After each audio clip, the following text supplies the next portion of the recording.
Hello, friends, and welcome back to Malicious Compliance Stories. We start our video with a story about how one guy armed with petty energy and a pile of irony gave his wife a taste of her own laundry basket logic. But before we begin, best way to support our channel is to leave comments, like, and subscribe with the turned-on bell so you don't miss the new video every single day. Here we go. If it's not in the basket, it doesn't get washed. In our house, there's a golden rule my wife lives by. If it's not in the basket, it doesn't get washed. It's simple, it's fair, it's been made very clear to me repeatedly through both words and action. And yet somehow I still find myself on the losing end of that policy more often than I'd like to admit. I'll own that. I'm one of those people who treat the bedroom floor like a temporary closed staging area. Pants dropped right next to the bed, t-shirts flung off like I'm auditioning for a slow-motion laundry montage. Eventually they do make their way to the hamper, but I tend to operate on a system of floor now, basket later. Unfortunately, my wife does not subscribe to that system. Now, before anyone grabs pitchforks on my wife's behalf, let me just clarify, I'm not one of those husbands expecting a Stepford wife who magically handles all the chores. Our household is a team effort. I cook most nights, I clean, I wash dishes, take out the trash, vacuum, and I even iron my own shirts because I'm strangely particular about my creases. So no, I'm not lazy, I'm just forgetful when it comes to the sacred laundry basket. Anyway, one fateful day, I was on laundry duty. I was in full domestic mode, separating colors from whites, tossing socks into pairs like I was in some kind of laundry Olympics. I walked into the bedroom to grab my clothes, and lo and behold, what do I see? But my wife's work clothes strewn across the floor. Oh, the delicious irony. Now, I could have been the bigger person. I could have picked up her clothes, tossed them into the basket, and washed them along with everything else. I could have, but I didn't. Because after years of hearing, if it's not in the basket, it doesn't get washed, the devil on my shoulder looked at me, cracked his knuckles, and whispered, "It's time." I left those clothes exactly where they were. Fast forward an hour later, and I'm back in my gaming chair, cat nestled comfortably on my lap, headset on, controller in hand, doing absolutely nothing useful in some pixelated universe. That's when I heard my wife's voice from the bedroom. "Hey babe, did you do the laundry?" "Yup," I replied cheerfully. A pause, then, "Did you grab my blouse and slacks from the bedroom floor?" "Nope." Another pause, then she appeared in the doorway, holding up said clothes with the same expression one might wear while inspecting a biohazard. "You didn't wash these?" I slowly removed my headset. The cat blinked up at her like he knew what was about to happen. Then, in the most dramatic swivel I've ever done in my life, I turned in my chair, folded my hands, and with the steely calm of a Bond villain, I delivered the line, "If it's not in the basket, it doesn't get washed." She stared at me, mouth slightly open. I braced myself. The silence was thick enough to fold. Then she burst out laughing. Full belly laugh. Even the cat blinked approvingly. "Well played," she said, tossing the clothes into the basket. "But don't think I won't remember this." Of course, we both knew she would remember. My wife has the memory of an elephant and the strategic patience of a chess grandmaster. So now, every so often, I'll mysteriously find one sock washed and the other MIA. Or she'll accidentally shrink one of my old gaming shirts in the dryer. Coincidence? Maybe. Or maybe she's playing the long game. Needless to say, we still joke about it, and ever since that day, I've been slightly more consistent about getting my clothes into the basket. Slightly. She still gives me a look whenever something's left on the floor, but now it's followed by a smirk. And before you worry, no, we're not divorced. She didn't take the house or the car or the cat. In fact, she still lets me sit in my gaming chair like the dramatic villain I clearly aspire to be. That's true love right there. So kids, take it from me. Respect the laundry basket. It may save your marriage. Or at least your work shirt. If you had done the right thing and put them in the basket, they would have had important notes in the pockets, couldn't have been put in with those other clothes, or some other reason for them not to be washed. Don't mess with the system. And our second story. Entitled customer demands wine from the wrong staff member, then blames me when her order is late. I work as a dishwasher in a restaurant. I enter the kitchen at 11:30 and leave around 1700, only exiting it if I need to go to the bathroom. The tables there are divided by rows, and each row has a waiter in charge. It's Saturday. There are 60 customers approximately eating their lunch and getting their orders. I leave the sink to go to the bathroom, going through the dining hall as I make my way. An important detail to quote is that the kitchen uniform is completely different from the waiters. I'm obviously wearing it, transparent gloves still in my hands, and you have to be really stupid not to notice I'm not a waitress anyhow. Lady from a small table in the center looks at me. I'm going to call her B, and the waiter in charge for her table R. B, excuse me. Me, barely approaching the table. Yes. B, could we have a quarter of the house's wine? Me, certainly. I spot R and proceed to tell him table number XX request. I will not take responsibility for something that's not my job. Besides, I've used the wine dispenser 2 times maximum with my boss next to me. Also, I'm already pissed that I'm not paid enough for the crap that I do. After finishing my business in the bathroom, I come back to the kitchen sink to continue my work. Minutes after, R enters my aisle grinning. R, remember Lady B from table XX? She wanted you to deliver the wine. I furrow my brow. Me, why? Aren't you her waiter? What's the matter? R, she insisted that the young girl with the eyeliner, referring to me, wasn't doing her job right. Me, oh, whatever, who cares? At the end of service, my boss walks in and asks me to come up to the cash desk for a minute. I go, and guess who I magically find there? B lady. Boss, can you explain what happened between you? Me, I don't recall anything happening in particular. The lady requested a quarter of wine. Was the wine not delivered to you? If yes, then I beg your pardon. The waiter of your table could have forgotten. B, the wine was delivered 10 minutes late because your waitress was lazy and couldn't do her job. So rude, didn't even bother to come up to our table. Unresponsible. My boss looks at me for a second and lets out a breath. Boss, I'm sorry you had to wait. However, she's not a waitress. She's our dishwasher. B, dishwasher? Then why is she wandering around the dining hall? You need to have an eye out for your employees. I stopped the urge to roll my eyes. I very clearly informed my coworkers I was leaving to go to the bathroom, and I'm sure my boss had heard too.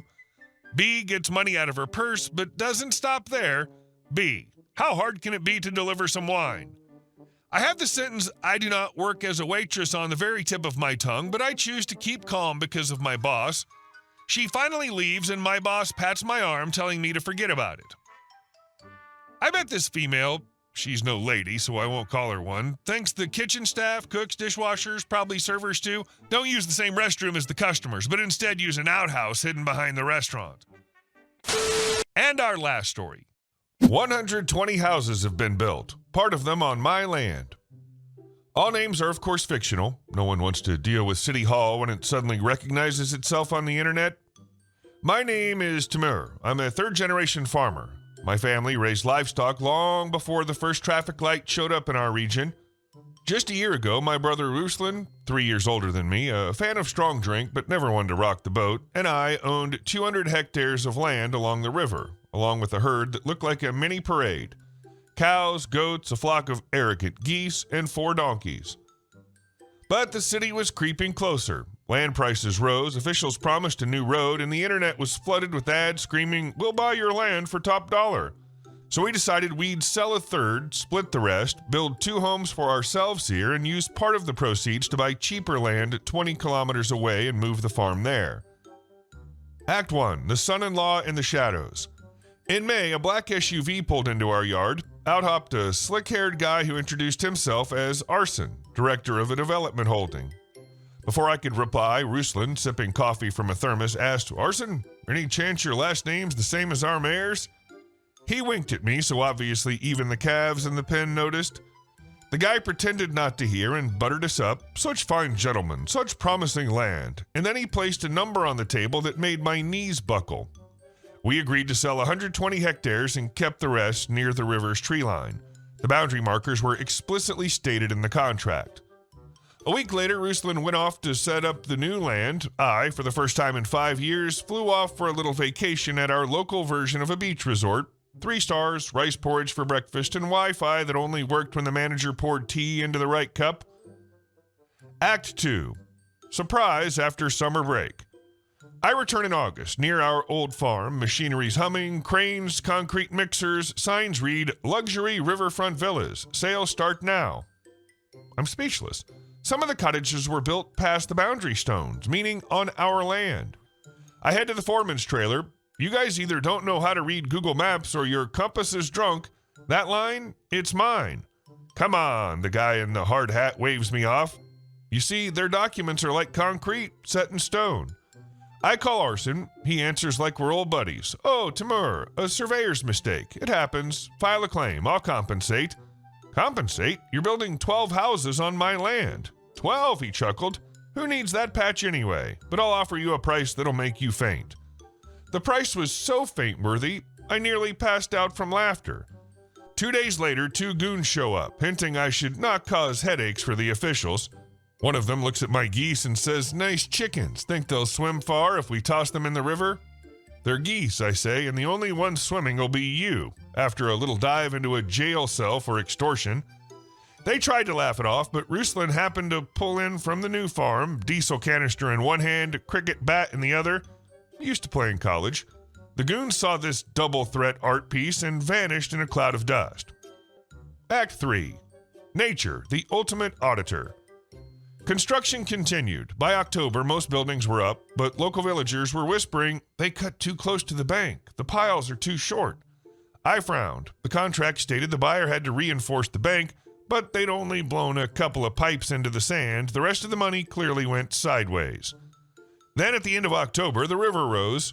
Overnight, it grabbed our old bank like a mother snatching her child from a rave. It cut across the cottages, flooded the ground floors. In the morning, I climbed the hill and took photos, beds and chairs floating, a security guard trying to catch a fence like a carp. "Ruslan," I called my brother, "remember how you said your kids would build toy boats? Looks like the materials are already afloat." Then came the tragicomedy. Furious investors stormed the company's office, and Arson, the mayor's son-in-law, vanished without a trace, leaving employees unpaid and residents stuck with aquarium-style apartments. Act 4. The mayor, drenched in cash but not in lies. Here, the mayor's practically a local emperor. He can greenlight a road or stop construction with a flick of his pen. The 5th floor of his mansion can be seen from anywhere in the district. When it turned out public funds had been allocated for the riverbank reinforcement through his son-in-law's company, the mayor stayed silent until accounting brought in the numbers. 8 fat ones had vanished. That's $8 million. At an emergency meeting, he slammed the table so hard the secretary dropped her tablet. Then came the investigation, document seizures, and Arson's arrest right at the airport buying a ticket to Qatar under the fake name Ibrahimian. Meanwhile, I filed a lawsuit, returned the land, compensate for damages and emotional distress. The judge liked that I brought flood videos, and Ruslan contributed a bottle of local vodka, Buffalo's Tear, as evidence of emotional trauma. He actually wrote that in a statement. Final act, a happy ending. Otherwise, I wouldn't be telling you this. 6 months later, I officially got back my land rights plus compensation, and to restore his image, the mayor offered to buy our riverfront for double what we'd turned down from his son-in-law. I hesitated. Ruslan didn't. Hesitation isn't his style. "Timur," he said, "you still want vacations? I've got 3 kids to send to college. Take it." We signed. The city would turn the area into a recreational zone. All cottages would be demolished. The mayor paid people's compensation personally to hush the scandal. Arson got 5 years.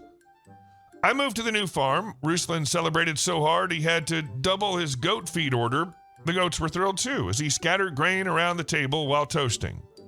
When someone asks, "Don't you regret selling your ancestral land?" I say, "Only my nerves. You can buy land again, but peace of mind, that's priceless." And you know, I believe this was the only right ending, because where strangers' cottages sink in floodwater, there's nothing left for us to build. Better to watch our cows grazing peacefully in a new green meadow, while above them soar the very geese someone once promised a big swim. So if someone offers you a friendly development deal, remember my brother's words: selling land is easy, getting it back is hard. And nerves? You can't ever get those back. Let the river always stay where it belongs, because nature is the ultimate auditor, and no fake paperwork will ever convince her otherwise. This time, it was the fact that the river did not stay in its place that helped the author to get his own back. Hey guys, thank you all for watching the video. I'll see you in the next one.